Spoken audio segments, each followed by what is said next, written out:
राजेश एक अस्पताल में डॉक्टर होता है। वो एक बहुत ही ईमानदार और होनहार व्यक्ति होता है। हॉस्पिटल के चीफ डॉक्टर मनोहर का वो फेवरेट डॉक्टर होता है। सभी उसकी खूब प्रशंसा भी किया करते। लेकिन उसी हॉस्पिटल का डॉक्टर विक्रांत राजेश से बहुत जलता, क्योंकि वो सभी का पसंदीदा था। जिसे देखो वो बस इसके काम की माला जपता रहता है। अगर ऐसा ही चलता रहा तो एक दिन ये राजेश इस हॉस्पिटल का मालिक बन जाएगा और फिर मेरी इस हॉस्पिटल से छुट्टी तो तय है। नहीं नहीं, मैं ऐसा नहीं होने दूंगा। मुझे कुछ ना कुछ तो करना ही होगा जिससे इस राजेश की ही इस हॉस्पिटल से छुट्टी हो जाए। राजेश अपनी माँ सुमित्रा के साथ रहता है। हॉस्पिटल में best doctor of the year का अवार्ड भी राजेश को ही मिलता है। You deserve it Rajesh. तुम वाकई में बेस्ट डॉक्टर हो, क्योंकि तुम दिल से काम करते हो, दिमाग से नहीं। आई विश आजकल के जनरेशन के सभी डॉक्टर्स तुम्हारे जैसे बन जाएं। कितना अच्छा होगा फिर तो। Thank you so much doctor Manohar. मैं जो कुछ भी हूं और मुझे जितना कुछ भी आता है वो सब आपकी वजह से है। आप मेरी प्रेरणा हो, मेरा मोटिवेशन हो doctor Manohar. God bless you. God bless you my son.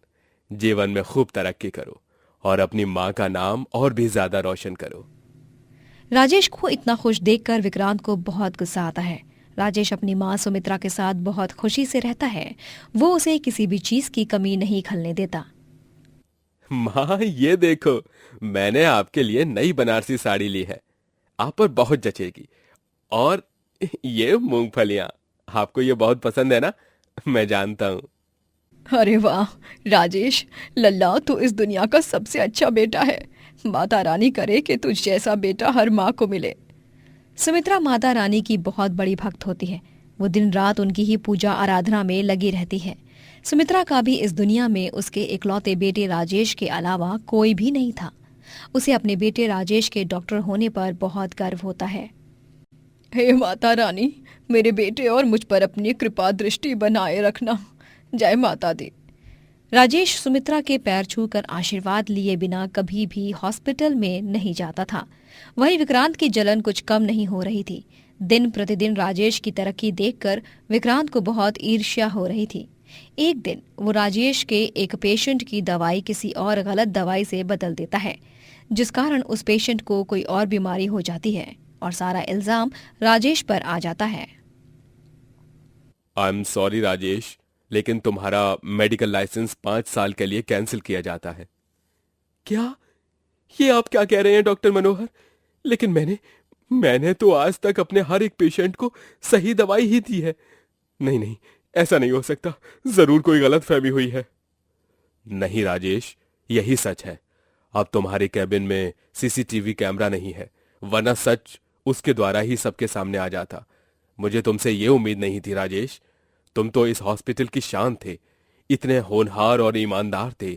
तुमसे इतनी बड़ी भूल कैसे हो सकती है? अनबिलीवेबल। राजेश को जेल में कैद किया जाता है और इसी बात से विक्रांत को बहुत ज्यादा खुशी महसूस होती है। विक्रांत तो मजे से जाकर क्लब में पार्टी करता है। फाइनली मेरी वजह से उस राजेश की बर्बादी शुरू। बहुत उड़ रहा था ना, पूरे हॉस्पिटल को अपने कब्जे में करने की कोशिश की थी ना उसने। अब जाए और जेल में बैठकर चक्की पीसे। राजेश को यूं इस हालत में देख उसकी बूढ़ी माँ सुमित्रा का दिल टूट जाता है। लल्ला, लल्ला। माँ, माँ देखो ना, मैं बेकसूर हूँ। उसके बावजूद भी मुझे इन लोगों ने जेल में कैदियों की तरह बंद कर रखा है। आपको तो मुझ पर भरोसा है ना माँ? हाँ लल्ला, मुझे तुझ पर पूरा भरोसा है, क्योंकि मैं जानती हूँ कि मेरा बेटा ऐसी घिनौनी हरकत हरगिज नहीं कर सकता। तू चिंता मत कर, माता रानी है ना, वो सब कुछ ठीक कर देगी। मैं जल्द से जल्द तेरे लिए कोई लॉयर ढूंढती हूँ बेटा। लेकिन माँ पैसे, मुझे तो सैलरी भी नहीं दी। तू उस सब की फिक्र मत कर बेटा। चैत्र नवरात्रि आ रही है, तू बस माता रानी को याद कर, दिन रात उसकी तपस्या कर, उनकी प्रार्थना कर। वो जरूर तुझसे प्रसन्न होंगी और तुझे न्याय दिलाएंगी।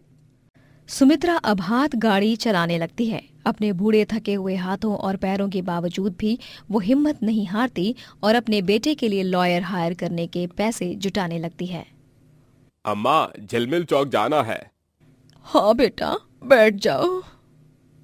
लेकिन अम्मा, आप तो बहुत बीमार नजर आ रही हो। आपने खाना खाया है या नहीं?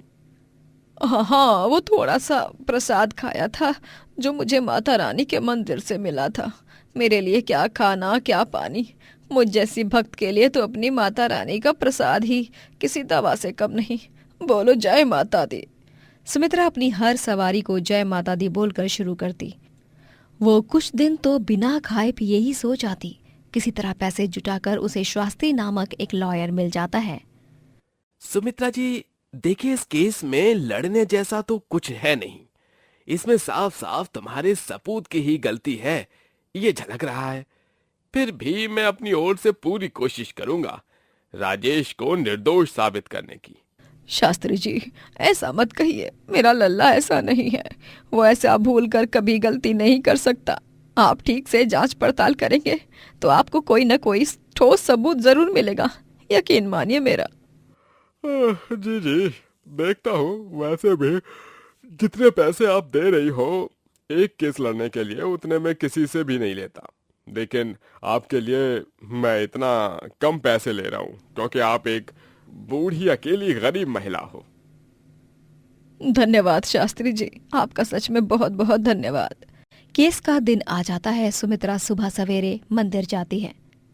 हे माता रानी, हे नौ दुर्गे, आज नवरात्रि का पहला दिन है।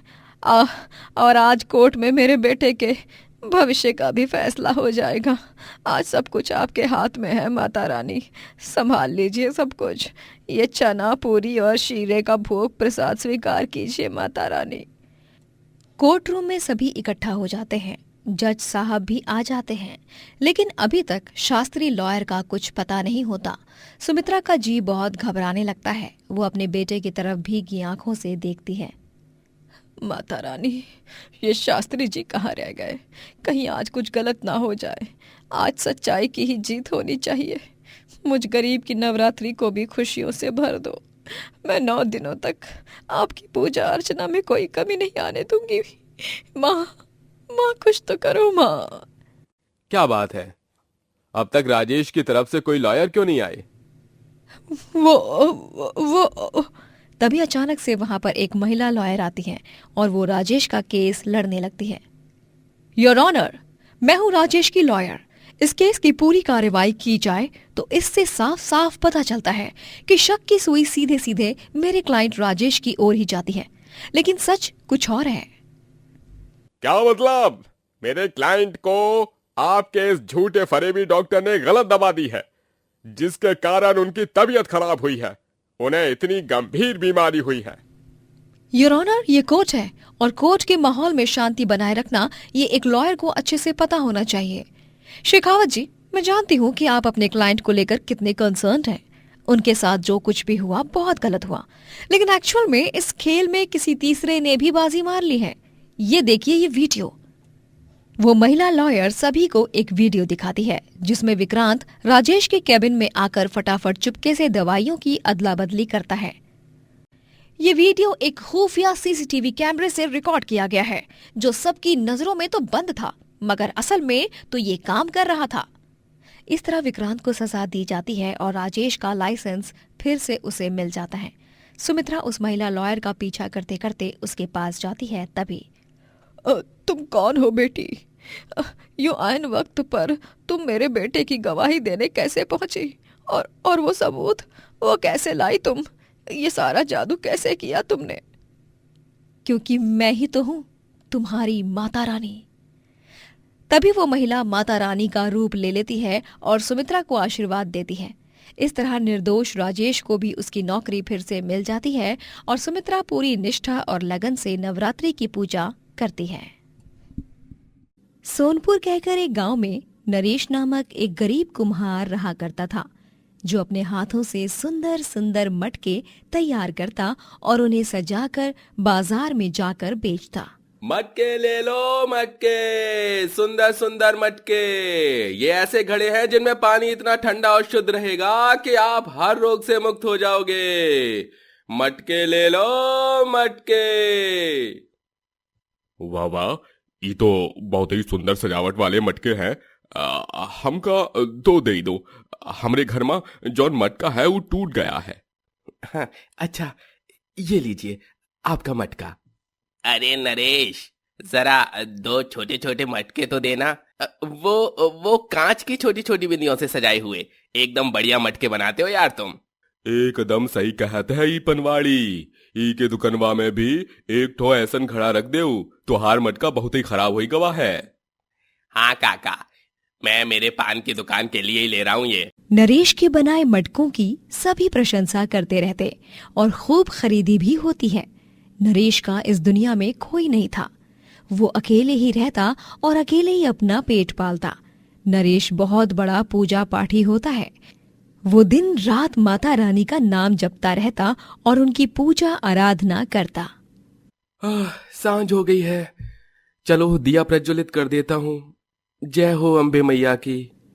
एक दिन नरेश जब अपनी रेहड़ी को चलाते हुए एक सड़क से गुजर रहा होता है, तब अचानक से एक बड़ी ट्रक सामने से आती है और वो उसकी रेहड़ी को ठोकते हुए जाती है, जिसके कारण उसके सारे मटके टूटकर बर्बाद हो जाते हैं और नरेश भी उस धक्के से नीचे गिरता है और उसके हाथ पर एक बड़ा सा विशाल पत्थर गिर जाता है। मेरा हाथ। नरेश जैसे तैसे साहस और हिम्मत जुटाकर उठता है और तुरंत डॉक्टर के पास जाता है। डॉक्टर उसके हाथ पर पट्टी बांधता है और कहता है, नरेश, तुम्हारे हाथ की हड्डियां तो टूट चुकी हैं, जिसकी वजह से तुम्हारा हाथ फ्रैक्चर हो गया है और अब तुम्हारा हाथ कभी काम नहीं कर पाएगा, क्योंकि उन हड्डियों को जोड़ना मुश्किल ही नहीं नामुमकिन है। क्या? ये आप क्या कह रहे हैं डॉक्टर साहब? मेरी रोजी रोटी मेरे हाथों के कारण ही चलती है। मैं एक कुम्हार हूं और एक कुम्हार के लिए सबसे महत्वपूर्ण उसके हाथ ही होते हैं। अगर वही नहीं रहे तो फिर मैं मटके कैसे बना पाऊंगा? वो तो अब मैं नहीं बता सकता नरेश। तुम कोई और नौकरी देख लो जिसमें हाथ से कोई काम ना हो। अब और कर ही क्या सकते हैं। बेचारा नरेश हताश होकर अपना फ्रैक्चर्ड हाथ लिए वहां से निकल जाता है। चलते चलते उसे रास्ते में देवी माँ का एक मंदिर दिखता है। वो उसमें जाता है और देवी माँ को प्रणाम करते हुए प्रार्थना करता है। हे देवी माँ, आप तो जगदम्बा हो, सृष्टि की निर्माता हो। हे पहाड़ों वाली, हे जोता वाली, हे मेहरा वाली, मेरे संकटों को दूर कर दो। ये कैसी अनहोनी आन पड़ी है मेरे जीवन में। अब मैं कैसे जीऊंगा एक टूटे हुए हाथ के साथ? बताइए माता रानी। नवरात्रि का पावन पर्व आता है और तभी पूरे गांव में जगमगाहट फैल जाती है। गांव में हर गली मोहल्ले में दुर्गा पूजा के पंडाल और गरबा नृत्य का आयोजन किया जाता है और नरेश भी पूरी भक्ति भाव से माता रानी की पूजा करता है। आज से नवरात्रि शुरू हो चुकी हैं। मेरी माता रानी जरूर मेरी पीड़ा का मार्ग देंगी। मुझे उन पर पूरा भरोसा है। नरेश अपने एक हाथ से जैसे तैसे एक मटके को सजाता है और उससे घट स्थापना करता है और वो 9 दिन का व्रत भी रखता है, जिसमें वो सिर्फ लौंग के सहारे रहता है और ना तो जल धारण करता है ना ही भोजन। सुबह शाम माता रानी के आगे बैठकर उनके भक्ति गीत गाता है और एक हाथ से ही सारा काम करता है। चलो, अब बाकी की पूजा पाठ तो हो गई। बस धूप और अगरबत्ती जलाकर मैं सीधे माता रानी के भोग प्रसाद की तैयारी करता हूँ। एक ही हाथ से वो शीरा भी बनाता है। उसके पास के सारे पैसे खत्म हो जाते हैं और कन्या पूजन के वक्त वो चिंता में पड़ जाता है। मेरे पास जितने भी बचे कुचे पैसे थे सब खत्म हो गए। अब मैं क्या करूं? कैसे बनाऊंगा कन्याओं का भोजन? कैसे करूंगा कन्या पूजन? तभी नरेश को अपनी अलमारी में एक बक्सा मिलता है जिसमें उसने पैसे इकट्ठे कर रखे थे। अरे, ये पैसे तो मैंने कई साल पहले इकट्ठा कर रखे थे। चलो अच्छा है, मुसीबत के दौरान माता रानी ने मदद कर ही दी। उन पैसों से नरेश राशन लाता है और शीरा, चना और पूरी का प्रसाद बनाकर माता रानी को चढ़ाता है और 9 छोटी छोटी कन्याओं को भी खिलाता है। काका, खाना बहुत ही स्वादिष्ट है। आपने एक हाथ से कैसे बनाया? हाँ नरेश चाचा, बताइए ना। बच्चियों, जब मन में भरपूर श्रद्धा और विश्वास हो तो अपने आप सारे काम हो जाते हैं, फिर चाहे कितनी भी कठिनाइयां क्यों ना हो। नरेश कन्या पूजन करता है और उनकी कन्याओं के पैरों को छूकर उनका आशीर्वाद लेता है और फिर इस तरह वो नवरात्रि की पूजा पूरी करता है। नवरात्रि के पूरे होते ही नरेश पूरे गांव में नौकरी की तलाश करता है। कई जगहों पर जाने के बावजूद भी उसे नौकरी नहीं मिलती। नहीं नहीं, हम तुम्हें नौकरी नहीं दे सकते। अरे तुम क्या काम करोगे अपने इस अपाहिज हाथ से? हाँ, पहले जाकर अपना हाथ ठीक कराओ और फिर अपनी बैंगन जैसी शक्ल लेकर नौकरी ढूंढो। ना जाने कहां कहां से मुंह उठाकर चले आते हैं ऐसे लोग। चलो जाओ यहां से अब। लेकिन मालिक मेरी बात तो सुनिए मालिक। वो सेठ नरेश के मुंह पर अपनी दुकान का दरवाजा बंद करता है। ऐसे ही सब लोग नरेश को उसके टूटे हुए हाथ के कारण नौकरी पर नहीं रखते। बेचारा उदास नरेश एक पेड़ की छाया में बैठकर रोता है। माता रानी, ये क्या हो रहा है मेरे जीवन में? मुझे ज्यादा कुछ नहीं चाहिए। मैं कोई शानो शौकत भी नहीं मांग रहा हूँ आपसे। मुझे बस ऐसी नौकरी लगवा दो जिसमें मेरे टूटे हुए हाथ के बावजूद भी मैं सही से काम कर सकूं। कृपा कीजिए माता रानी, कृपा कीजिए। थोड़ी सी कृपा।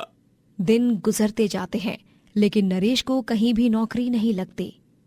सर जी मैं आपके ऑफिस में काम कर सकता हूँ। मैंने अखबार में पढ़ा था कि आपके यहाँ चौकीदार की जरूरत है। क्या आप मुझे काम दे सकते हैं? अबे ओ घोंचू, अकल क्या घास चरने गई है तेरी? अरे चौकीदार का हाथ टूटा हुआ होगा तो ऐसे में कोई भी गुंडा मवाली या चोर आकर तुझे 1 मिनट में कुचल देगा। तू क्या करेगा रे नौकरी? हाँ, बेवकूफ बंदर कहीं का। सर जी, मैं आपसे विनती करता हूँ, मुझे काम पर रख लीजिए ना। मैं वादा करता हूँ कि मैं। नरेश विनती कर ही रहा होता है कि तभी अबे चल जा यहाँ से। वो अमीर आदमी नरेश को धक्का मारकर ढकेल देता है और नरेश सीधा अपने फ्रैक्चर्ड हाथ के बल गिरता है और जोरों से दर्द के मारे चीखता है। मेरा हाथ, माता रानी। नरेश के हाथ से खून बहने लगता है और उसे बहुत दर्द होता है। नरेश वहां से उठकर अपने घर के रास्ते जाता है और उसे इतना दर्द हो रहा होता है कि वो चक्कर खाकर नीचे गिर पड़ता है। अगली सुबह जब उसे होश आता है तब वो उठकर खड़ा होता है और आसपास देखता है और जब वो अपने फ्रैक्चर्ड हाथ को देखता है तब वो महसूस करता है कि उसे अब दर्द हो ही नहीं रहा। वो अपना टूटा हुआ हाथ आसानी से हिला पा रहा है और मूवमेंट कर पा रहा है। अरे वाह, ये तो चमत्कार ही हो गया। मैं अपना हाथ हिला पा रहा हूँ। मुझे तो रत्ती भर का दर्द भी नहीं हो रहा है। ये तो साक्षात माता रानी की लीला है। जयकारा शेरा वाली दा, बोलो सांचे दरबार की जय। नरेश तुरंत माता रानी के मंदिर में जाकर प्रसाद चढ़ाता है और फिर वो मटके बनाकर बेचना शुरू करता है। उसे एक बड़ा ऑर्डर भी मिलता है और एक अमीर आदमी उसे अपनी कंपनी में डिजाइनर मटके बनाने के लिए ऑफर देता है। ऐसे ही कड़ी मेहनत और परिश्रम करके नरेश सफलता की इमारत की ऊंचाई छूता है और एक बड़ा आदमी बन जाता है। लेकिन वो तब भी माता रानी का परम भक्त रहता है और सदैव उन्हें पूजता रहता है। बसंतलाल एक गरीब पुजारी होता है। वो नीमापुर नामक एक सुंदर से गांव में अपनी बीवी इंदुमती और छोटे बेटे चिरंजीव के साथ रहता है। बसंतलाल सुबह के सूरज उगने से पहले ही गांव के दुर्गा मंदिर के पाट खोल देता है और वहां पूजा पाठ शुरू कर देता है। वो दुर्गा माँ का बहुत बड़ा भक्त होता है। जय हो दुर्गा मैया की। हे दुर्गा माँ, पूरे गांव पर अपनी कृपा दृष्टि बनाए रखना और सबके दुखों को दूर कर दो। जय माँ अम्बे भवानी। बसंतलाल शंख फूंकता है और दुर्गा माँ की आरती गाता है। उसकी आरती की मधुर ध्वनि सुनकर सभी गांववासी वहां एकत्रित हो जाते हैं और आरती के बाद वो सभी को प्रसाद देता है। ये लीजिए बहन जी, भाई साहब। जय दुर्गा माँ। जय दुर्गा माँ।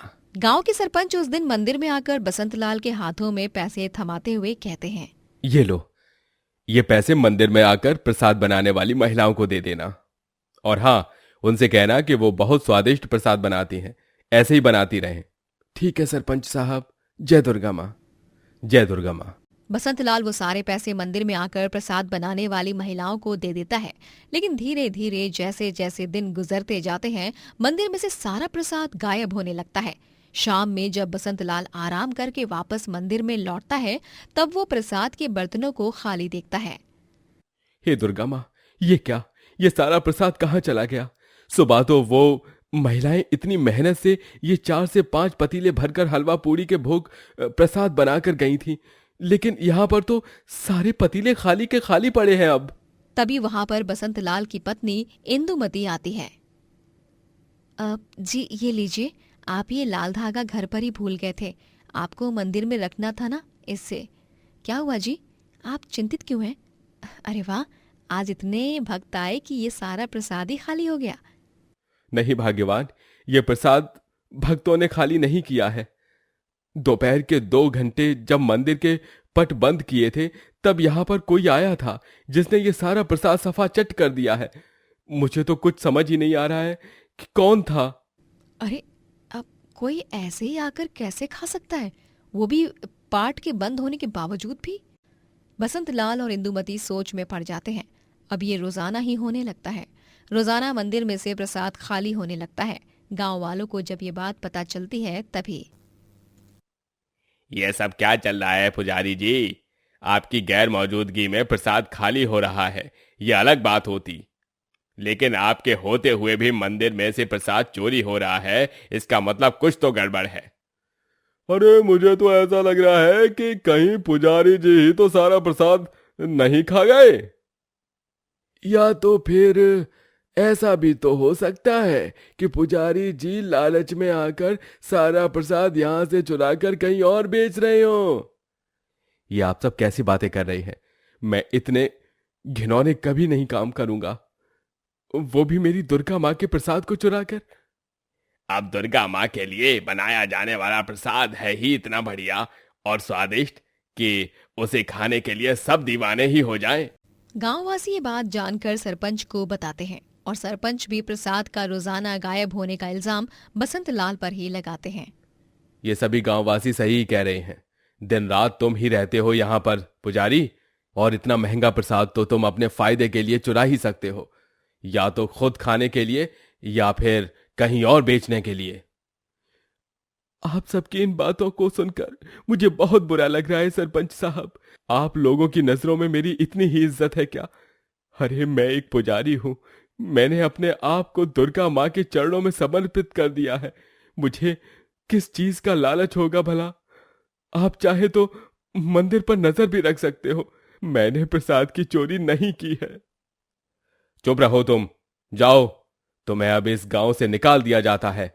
आइंदा कभी भी इस गांव में लौट कर मत आना, समझ गए तुम? लेकिन सरपंच साहब, मेरी बात तो सुनिए। सरपंच वहां से चले जाते हैं और उनके साथ साथ सभी गांववासी भी। बसंतलाल बेचारा गुनाह ना करके भी गुनहगार बन जाता है और उसे ना चाहते हुए भी गांव छोड़कर जाना पड़ता है। हे दुर्गा माँ, देख लीजिए कैसे आपके ही भक्तों ने मुझे गुनहगार ठहराकर गांव से बाहर निकलवाया है। मुझे आज न चाहते हुए भी आपसे दूर जाना पड़ रहा है, लेकिन मैं जानता हूँ मैं जहां भी जाऊं आप हमेशा मेरा साया बनकर मेरे साथ ही रहोगी। बसंतलाल अपनी बीवी और बेटे के साथ नीमापुर छोड़कर चला जाता है और वो लोग अब दूसरे गांव में एक धर्मशाला में रहने लगते हैं। लेकिन इंदुमती को अपने पति पर पूरा भरोसा होता है। वो ठान लेती है कि वो अपने पति को बेगुनाह साबित करके ही रहेगी। चाहे कुछ भी हो जाए, मैं अपने पति को बेगुनाह साबित करके ही रहूंगी। जो व्यक्ति एक सिक्के तक की चोरी नहीं कर सकता, वो प्रसाद की चोरी कैसे कर सकता है? दुर्गा माँ, आपके परम भक्त को बेगुनाह साबित करने में मुझे शक्ति देना। इंदुमती दोपहर होने पर नीमापुर जाती है, जहां वो मंदिर के बाहर एक पेड़ के पीछे छुपकर चोर के आने की राह देखती है।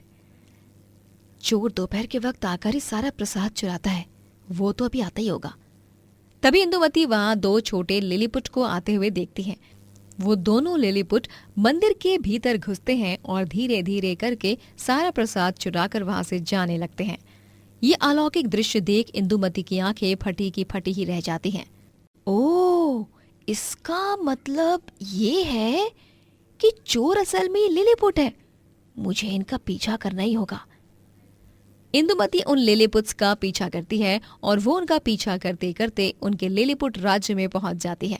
जहां पहुंचने पर इंदुमती को देख लिलीपुट राज्य के निवासी और महाराज एकदम से चौंक जाते हैं। अरे नहीं, ये तो उस पुजारी की बीवी है, ये यहाँ कैसे? अब तो हम फंस गए। तुम लोगों ने दुर्गा माँ के मंदिर से प्रसाद चुराया और सारा इल्जाम आया मेरे पति के ऊपर। क्यों क्यों किया तुम लोगों ने ऐसा? मुझे आपके राज्य का प्रसाद, वो हलवा पूड़ी बहुत पसंद है, इसलिए मेरे सैनिक आपके राज्य में जाकर उस प्रसाद को लाते हैं। वैसे तो हमारे पास कई सारी जादुई शक्तियां हैं, लेकिन हम उन शक्तियों से आपके राज्य में बनने वाले प्रसाद जैसे व्यंजन नहीं प्रकट कर सकते। हाँ, हे दुर्गा माँ, इतनी सी बात के लिए आपने क्या कुछ नहीं कर लिया?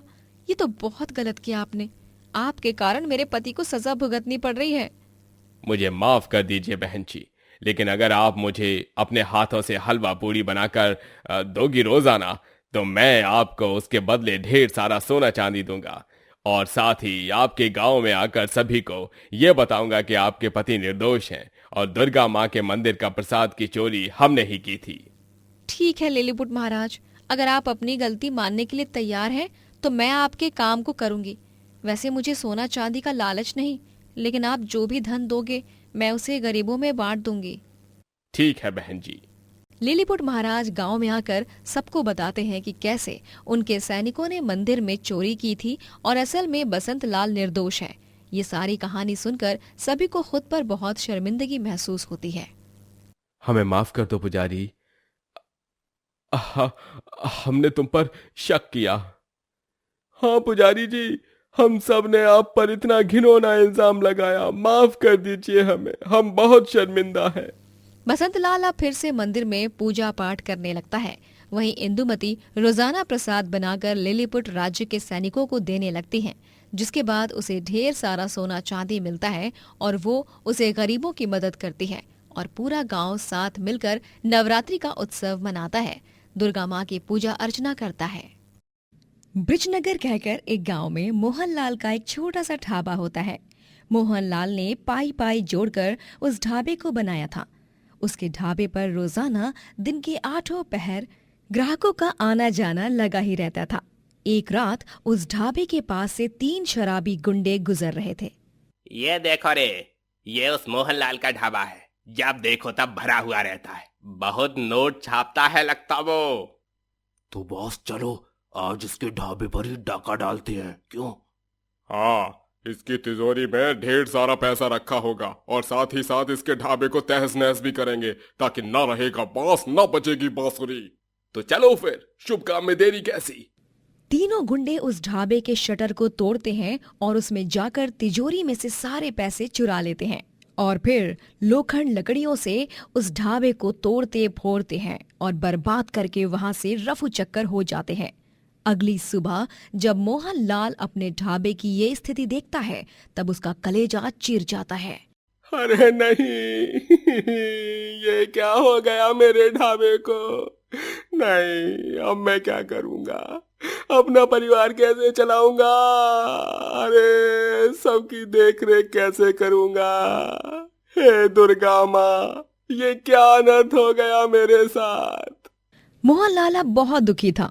उसके सारे पैसे भी चोरी हो गए और साथ ही साथ ढाबा भी बर्बाद हो गया। जैसे तैसे वो कुछ हफ्ते गुजार लेता है, परंतु कुछ दिन बाद उसके पास 1 रुपया तक नहीं बचता और उसके परिवार के खाने के लाले पड़ जाते हैं। उसकी बीवी का नाम पूनम होता है, छोटा बेटा नकुल और बूढ़े पिताजी नरेंद्र नाथ। सुनिए जी, घर में खाने का एक निवाला तक नहीं बचा। पास के दुर्गा मंदिर में से ही प्रसाद ला दो और उसे ही खा लेते हैं। हाँ पूनम, तुम सही कह रही हो, हम भूखे रह लेंगे तो भी कोई मलाल नहीं, लेकिन हमारा नकुल भूखा प्यासा नहीं सोना चाहिए। अरे तू कौनो चिंता मत कर मुन्ना, सब वो समय की बहती धारा के साथ ठीक हो जाएगा। और तू तो इतना बड़ा पूजा पाठी है, तुहार ऊपर अगर कोनो मुसीबत के बादल मंडराए रही तो ऊ का हटाई के खातिर दुर्गा माँ जरूर आएगी। बस हिम्मत मत हार, तू तो हमारा शेर है मुन्ना। नरेंद्र नाथ तिवारी का बेटा है और का। मोहनलाल दुर्गा मंदिर से बचा हुआ प्रसाद लाता है और उसे नकुल को देता है और नकुल खाकर सो जाता है। मोहनलाल एक बहुत ही बड़ा दुर्गा भक्त होता है। वो हर सुबह 7 बजते ही दुर्गा मंदिर में जाकर पंडित जी से पहले मंदिर के पट खोलता है और पूजा करता है। उसका दुर्गा माँ पर अटूट भरोसा होता है। नवरात्र का पावन त्योहार आता है। बापू, इस साल भी हम हमारे घर में दुर्गा माँ की स्थापना करेंगे ना? हाँ हाँ बेटा, हम जरूर करेंगे दुर्गा मैया की स्थापना। तभी पूनम मोहनलाल से कहती है, लेकिन यहाँ तो गरीबी में आटा गीला है और आप ऐसे में कैसे करेंगे दुर्गा माँ की स्थापना? हाँ बताइए। हमका पता है, ये जो त्योहार पति परमेश्वर है ना, ये बचपन माँ गणेश जी और दुर्गा माँ की मूर्ति बनाने वाले के पास जाके घंटों तक ऊका निहारत रही और ऊ निहार निहार कर इन्हें भी मूर्ति बनाना सीख लिया। हाँ पूनम, बाबूजी एकदम सही कह रहे हैं। तो क्या हुआ अगर हम गरीब हो गए हैं? इस साल भी हर साल की तरह हम धूमधाम और भक्ति भाव से दुर्गा पूजा करेंगे। मैंने 2-3 दोस्तों से नौकरी की बात की है। बस दुर्गा माँ की कृपा रही तो मुझे कहीं पर नौकरी मिल जाए अच्छी सी। अब मैं फिर से तो अपना ढाबा खड़ा नहीं कर पाऊंगा। मुझे अब फिर से शून्य से शुरू करना होगा। मोहनलाल मिट्टी लाता है और अपने हाथों से दुर्गा माँ की छोटी सी प्रतिमा बनाता है और फिर नवरात्रि के दिन वो अपने घर पर उनकी स्थापना करता है और पूरी श्रद्धा के साथ वो दुर्गा माँ की आरती करता है। पूरे गांव का परिसर भक्ति से खिल उठता है। बोलो दुर्गा अम्बे भवानी की जय। अगले दिन मोहनलाल को सड़क से गुजरते हुए उसका बचपन का दोस्त पिंटू दिखता है। अरे मोहन वाह, तू यहाँ? अरे कैसन बा? क्या बताऊं यार पिंटू, मुझ पर तो मुसीबतों की बाढ़ आ गई है सच में। का रे, ऐसन काहे बोलत बानी? का हुआ है? विस्तार में तो बताई दे भाई। तभी मोहनलाल पिंटू को सब कुछ बताता है और वो सब सुनकर पिंटू बोलता है, अच्छा तो ये बात है। ठीक बा, सुन, हमरे पास भी ज्यादा पैसा नहीं है, पर फिर भी तोहार के घर खर्च हो उतना पैसा हम तोहका दे सकत हैं। अरे वाह, धन्यवाद पिंटू, तेरा बहुत बहुत धन्यवाद। जैसे ही मेरे पास पैसे आ जाएं, मैं तुरंत तुझे तेरे पैसे वापस लौटा दूंगा। अरे यार, का तू भी ई रख। बस ई ही उम्मीद और प्रार्थना करत हैं कि दुर्गा मैया तोहार पीड़ा दूर कर देई। मोहनलाल उन पैसे से बनिए की दुकान पर जाकर कुछ सामान लेता है और दुर्गा माँ के लिए मिठाई और फूल फल खरीदता है। वो नवमी के दिन कन्या पूजन भी करता है। 9 कंजकों को शीरा पूरी का प्रसाद खिलाकर उनके पैर छूकर आशीर्वाद भी लेता है। सभी छोटी कन्याएं उसके सर पर हाथ रखकर उसे तहे दिल से आशीर्वाद देती हैं और चली जाती हैं। फिर दोपहर में मोहनलाल के घर के द्वार पर एक गरीब भिखारी आता है जिसका हुलिया काफी खराब होता है और कपड़े भी फटे पुराने होते हैं।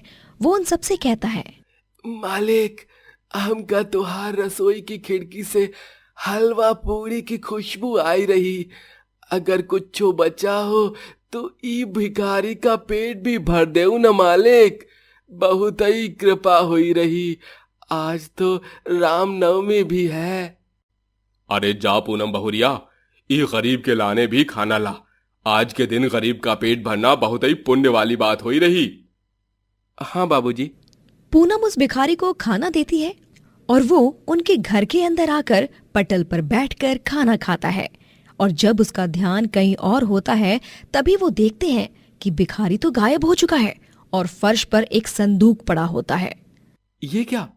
वो भिखारी कब गया कुछ पता ही नहीं चला। और ये संदूक, इसमें क्या है? मोहनलाल उस संदूक को खोलता है और वो देखता है कि उस संदूक में ढेर सारे पैसे और सोने के सिक्के हैं। सभी घर वाले ये देखकर भौचक्का रह जाते हैं। ई माँ तो इतना सारा धन है। हाँ, लेकिन ये यहाँ हमारे घर की चौखट को पार करके कैसे आया? वही तो।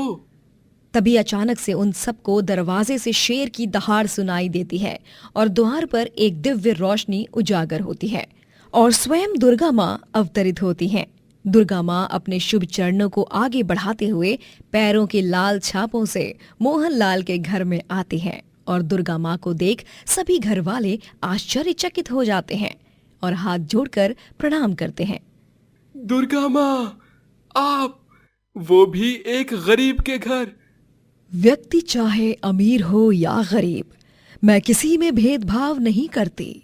मैं तो बस उनकी भाव भक्ति देखती हूँ और तुम्हारी श्रद्धा एवं निरंतर आस्था और आराधना को देख मुझे यहाँ प्रकट होना ही पड़ा। तो इसका मतलब वो भिखारी और ये संदूक, ये सब आपकी ही लीला है दुर्गा मैया? हाँ पूनम, उस भिखारी को मैंने ही तुम्हारे घर भेजा था तुम्हारे मन को परखने की खातिर, और तुमने बिना अकड़ और घमंड जताए एक गरीब होकर एक गरीब का पेट भरा, और तुम्हारे इसी व्यवहार से प्रसन्न होकर मैंने तुम्हें ये धन से भरा संदूक दिया है।